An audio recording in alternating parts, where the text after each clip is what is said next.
हमें अपनी जिंदगी जीतना सीखना चाहिए, क्योंकि हम एक दिन मौत से तो हार ही जाएंगे।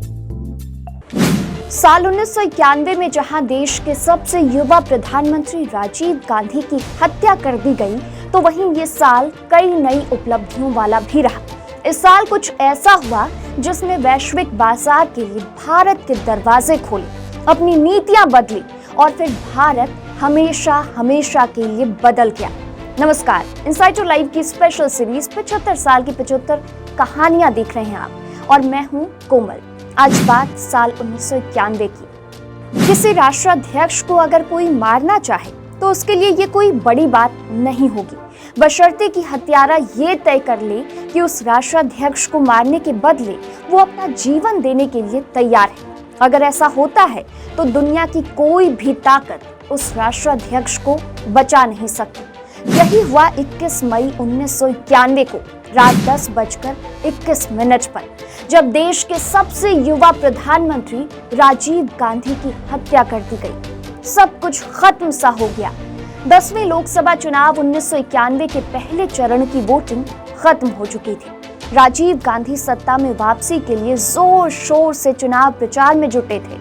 तमिलनाडु के श्री पेरम्बदूर में 21 मई 1991 को एक जनसभा होनी थी। जनसभा में जबरदस्त भीड़ जुटी, कांग्रेस जिंदाबाद के नारे लग रहे थे।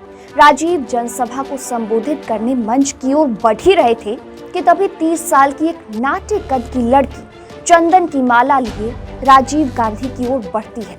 सुरक्षाकर्मी उसे रोकते हैं, लेकिन राजीव उसे आने की इजाजत देते हैं। चेहरे पर मुस्कान, हाथ में माला लिए लड़की बढ़ती है और राजीव के पैर छूने झुकती है। एक जोरदार धमाका होता है। धमाका इतना भयानक कि आसपास के 18 और लोगों के परखच्चे उड़ गए। धमाके में जिंदा बचे लोगों की आंखें बस एक ही शख्स को ढूंढ रही थी, और वो थे राजीव गांधी। लेकिन किसी को कुछ भी नहीं मिला। लोग चीख रहे थे, चारों तरफ भगदड़ मची थी, लोगों के कपड़े जल रहे थे, हर तरफ बस धुआं ही धुआं। जब धुआं छटा तो राजीव की तलाश शुरू हुई। राजीव गांधी का शरीर पीठ के बल जमीन पर पड़ा था। जी हाँ, केवल शरीर जमीन पर पड़ा था, बाकी सिर धमाके में फट चुका था। उनका मगज निकलकर उनके सुरक्षा अधिकारी के पैरों पर गिरा हुआ था, जो अपने अंतिम घड़ियां गिन रहा था। वहां मौजूद पत्रकार नीना गोपाल के अनुसार राजीव गांधी के शरीर की पहचान उनके हाथ में पहनी हुई घड़ी और उनके जूतों से हुई। लोटो का जूता और गुची की घड़ी। नीना बताती हैं कि उनकी सफेद साड़ी बिल्कुल काली हो गई थी। साड़ी पर मांस के टुकड़े और खून के छींटे पड़े हुए थे। चारों ओर हाहाकार मचा हुआ था। सब कुछ खत्म सा हो गया था। राजीव गांधी की मौत की खबर जब सोनिया गांधी को दी गई तो वो मंजर किसी सीना भेद देने वाला था। सोनिया गांधी को राजीव गांधी की मौत की खबर उनके निजी सचिव जॉर्ज ने दी थी। जॉर्ज 10 जनपद की तरफ भागे। चिल्लाते हुए जॉर्ज अंदर की ओर आए। उन्होंने सोनिया को हादसे के बारे में बताया। फिर सोनिया गांधी ने पहला सवाल यही किया, इज ही अलाइव? क्या राजीव जिंदा है? इस पर निजी सचिव ने कुछ जवाब नहीं दिया और सोनिया अपना आपा खो दी। सोनिया को अस्थमा का अटैक पड़ गया। प्रियंका, जो उस वक्त महज 19 साल की थी, अपनी मां की ऐसी हालत देखकर दवाई ढूंढने लगी। जॉर्ज की खामोशी के बाद 10 जनपद पर जो मंजर था वो बेहद दर्दनाक था। सोनिया चीख चीख कर रो रही थी। धीरे धीरे गेस्ट हाउस के पास नेताओं का जमावड़ा लगना शुरू हो गया। सोनिया को सांत्वना देने के लिए सभी नेता मौजूद थे। राजीव गांधी की हत्या के पीछे आतंकी संगठन लिट्टे यानी लिबरेशन टाइगर्स ऑफ तमिल इल्लम था।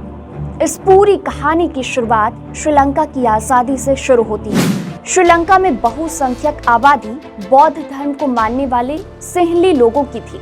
यहाँ बड़ी संख्या में तमिल भी थे, लेकिन वो लगातार उपेक्षा का शिकार हो रहे थे। 1972 में श्रीलंका का संविधान बना। इसमें बौद्ध को देश का प्राथमिक धर्म घोषित कर दिया गया। बहुसंख्यक होने के बावजूद बौद्ध धर्म के सिंहली लोगों को हर जगह वरीयता और आरक्षण दिया जाने लगा। तमिल हाशिए पर जाते गए। इसका नतीजा ये हुआ कि तमिलों ने हथियार उठा लिए।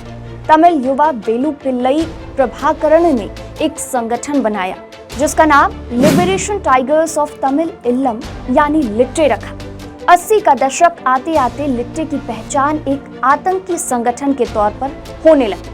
23 जुलाई 1983 को लिट्टे ने श्रीलंकाई सेना के 13 जवानों की हत्या कर दी। इसके बाद देश में गृह युद्ध छिड़ गया। यह लड़ाई सिंहली और तमिलों के बीच हुई।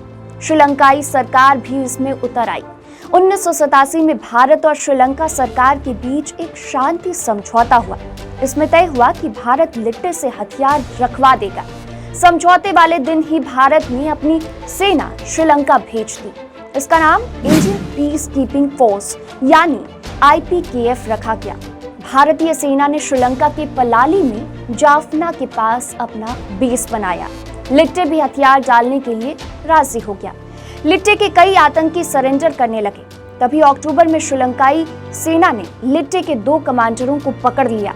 उन्हें पलाली में ही श्रीलंकाई सेना और IPKF की साझा हिरासत में रखा गया। IPKF लिट्टे के उन कमांडरों को श्रीलंका सरकार को सौंपने को भी राजी हो गया।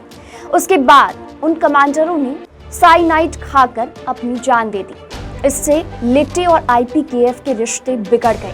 13 अक्टूबर 1987 को IPKF ने ऑपरेशन पवन चलाया। इस ऑपरेशन में भारतीय सेना के कई जवान शहीद हो गए। भारतीय सेना श्रीलंका में 3 साल तक रही। 24 मार्च 1990 को IPKF का आखिरी बेड़ा श्रीलंका से लौट आया। माना जाता है कि श्रीलंका में भारतीय सेना के ये ऑपरेशन ही राजीव गांधी की हत्या का कारण बना। लिट्टे के आतंकियों का मकसद बदला लेना था। श्रीलंका में भारतीय सेना राजीव गांधी की सरकार में ही भेजी गई थी।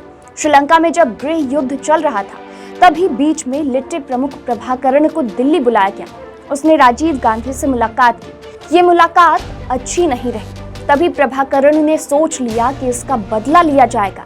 1989 में राजीव गांधी की सरकार गिर गई।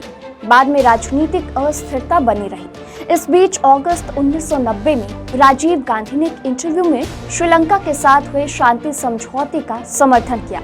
उन्होंने अखंड श्रीलंका की बात कही। इससे लिट्टे का अलग इल्लम का सपना टूट गया। लिट्टे को डर था कि राजीव गांधी का प्रधानमंत्री बनना उनके लिए घातक हो सकता है। लिहाजा लिट्टे ने उनकी हत्या की साजिश रची। इस साजिश के मुख्य कैरेक्टर थे लिट्टे का मुखिया वेल्लू पिल्लई प्रभाकरण, लिट्टे की खुफिया इकाई का मुखिया पोट्टू उम्मान, महिला इकाई की मुखिया अकीला और शिवरासन। राजीव गांधी की हत्या का मास्टरमाइंड शिवरासन ही था। राजीव गांधी के इंटरव्यू के कुछ ही महीनों बाद लिट्टे के आतंकी अलग अलग टुकड़ियों में शरणार्थी के तौर पर भारत आने लगे। 1 मई 1991 को शिवरासन अपने साथ धनु, उसकी सहेली शुभा समेत 9 लोगों को भारत लेकर आया। 12 मई को सभी ने VP सिंह की रैली में प्रैक्टिस की और 21 मई को राजीव गांधी की हत्या कर दी। राजीव गांधी की हत्या के 3 दिन बाद ही इसकी जांच CBI को सौंप दी गई। इसके बाद गिरफ्तारियों का सिलसिला शुरू हो गया। 1 महीने के अंदर ही नलिनी और मुरुगन को गिरफ्तार कर लिया गया। शिवरासन और शुभा समेत कई आरोपियों ने गिरफ्तारी से पहले ही आत्महत्या कर ली। 1991 में ही भारत में आर्थिक उदारवाद का दौर शुरू हुआ। इसके बाद भारत में ढेरों बदलाव देखने को मिले। ये बदलाव इतने बड़े पैमाने पर हुए कि आज के समय में 1991 से पहले के भारत के बारे में अंदाजा लगाना मुश्किल है। जून 1991 में नरसिम्हा राव देश के प्रधानमंत्री बने और उन्होंने वित्त मंत्रालय की जिम्मेदारी सौंपी मनमोहन सिंह को। इससे पहले मनमोहन RBI के गवर्नर थे। RBI में रहते हुए मनमोहन सिंह ने कई आर्थिक सुधार किए थे। उस समय भारत की अर्थव्यवस्था की हालत काफी खराब थी। मनमोहन सिंह के सामने कई चुनौतियां थी, जैसे शेयर बाजार में हर्षद मेहता घोटाला, चीन और पाकिस्तान के साथ हुए युद्ध से धाराशायी इकोनॉमी, इंपोर्ट के लिए जटिल लाइसेंसिंग सिस्टम समेत विदेशी पूंजी निवेश पर सरकारी रोक। इससे घरेलू अर्थव्यवस्था की रफ्तार थमी पड़ी हुई थी। PM नरसिम्हा राव ने मनमोहन सिंह को अर्थव्यवस्था में सुधार के लिए बड़े बदलाव करने की खुली छूट दे दी। पहले देश में एक domestic airline Indian airlines, 2 phone सेवा देने वाली कंपनियां BSNL और MTNL, एम्बेसडर, फिएट और मारुति कार जैसी 3 कारें ही हुआ करती थी। जिन लोगों ने 80 के दशक तक मकान बनवाने के लिए सीमेंट खरीदा हो या नया स्कूटर लेने के लिए जतन किया होगा, उन्हें मालूम होगा कि ये कितना मुश्किल था, कितनी भाग दौड़ करनी होती थी। इनकी खरीद के लिए आवेदन लिखकर न केवल इंस्पेक्टर से मंजूरी लेनी होती थी, बल्कि वेटिंग सूची में लगना होता था। यहाँ तक कि शादी ब्याह में अतिरिक्त चीनी के लिए विशेष मंजूरी लेनी होती थी।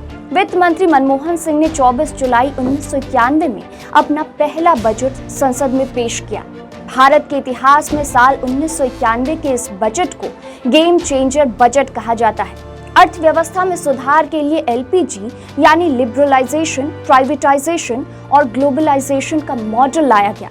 मनमोहन सिंह ने इंपोर्ट एक्सपोर्ट पॉलिसी में बदलाव किया। इसके बाद भारतीय अर्थव्यवस्था को दुनिया के लिए खोल दिया गया। इसी बजट की बदौलत भारत की अर्थव्यवस्था ने गति पकड़ी और देश में आर्थिक सुधारों को आगे बढ़ाने का रोड मैप तैयार हुआ। 1991 में पीवी नरसिम्हा राव सरकार ने देश से लाइसेंस राज को खत्म करने का ऐलान कर दिया, जबकि कुछ महीने पहले बनी इस सरकार के चलने का भरोसा तक नहीं था। आम बजट में मनमोहन सिंह ने अर्थव्यवस्था के लिए 3 कैटेगरी में बदलाव किए: उदारीकरण, निजीकरण और वैश्वीकरण। मनमोहन सिंह ने आयात निर्यात पॉलिसी में भी बड़े बदलाव किए। आयात के लिए लाइसेंस फीस कम किया और निर्यात को बढ़ावा देने के लिए कदम उठाए गए। नरसिम्हा राव की सरकार ने लाइसेंस राज खत्म कर दिया। किस वस्तु का कितना उत्पादन होगा और कितनी कीमत होगी, इसका फैसला कस्टमर और मार्केट पर छोड़ दिया गया। केंद्र सरकार ने करीब 18 उद्योगों को छोड़कर बाकी सभी के लाइसेंस की अनिवार्यता को खत्म कर दिया। इन बदलाव की वजह से भारतीय उद्योगों की अंतर्राष्ट्रीय बाजार से प्रतियोगिता शुरू हो गई। इन्हीं सुधारों का नतीजा था कि अगले एक दशक में भारतीय अर्थव्यवस्था ने तेज गति से विकास किया। जहां 1951 से 1991 के दौरान देश की आर्थिक वृद्धि दर 4.34% थी, वो 1991 से 2011 के बीच में 6.24% तक बढ़ गई। इतना ही नहीं, 2015 में अर्थव्यवस्था 2 ट्रिलियन अमेरिकी डॉलर से ज्यादा पहुंच गई। उदारीकरण शुरू होते ही देश ने 1991 में कंप्यूटर टेक्नोलॉजी में नई छलांग लगाते हुए अपना सुपर कंप्यूटर परम 8000 बनाया। सुपर कंप्यूटर बनाकर भारत ने अमेरिका सहित तमाम देशों को चौंका दिया। सुपर कंप्यूटर बनाने वाला दुनिया का पहला देश अमेरिका था। तब भारत अमेरिका से सुपर कंप्यूटर खरीदना चाहती थी और सुपर कंप्यूटर की कीमत थी 70 करोड़। भारत ने सुपर कंप्यूटर खरीदने के लिए अमेरिकी कंपनी क्रे से संपर्क किया। तब अमेरिका की पॉलिसी बहुत कड़े हुआ करते थे। अमेरिकी कंपनी को अपना सामान विदेश में बेचने के लिए यूएस सरकार से अनुमति लेनी पड़ती थी। कंपनी ने सरकार से भारत को कंप्यूटर बेचने के लिए अनुमति मांगी तो सरकार ने इनकार कर दिया। अमेरिकी सरकार को लगा था कि भारत इसका इस्तेमाल रिसर्च के लिए नहीं बल्कि अपने सैन्य उद्देश्यों को पूरा करने के लिए करेगा।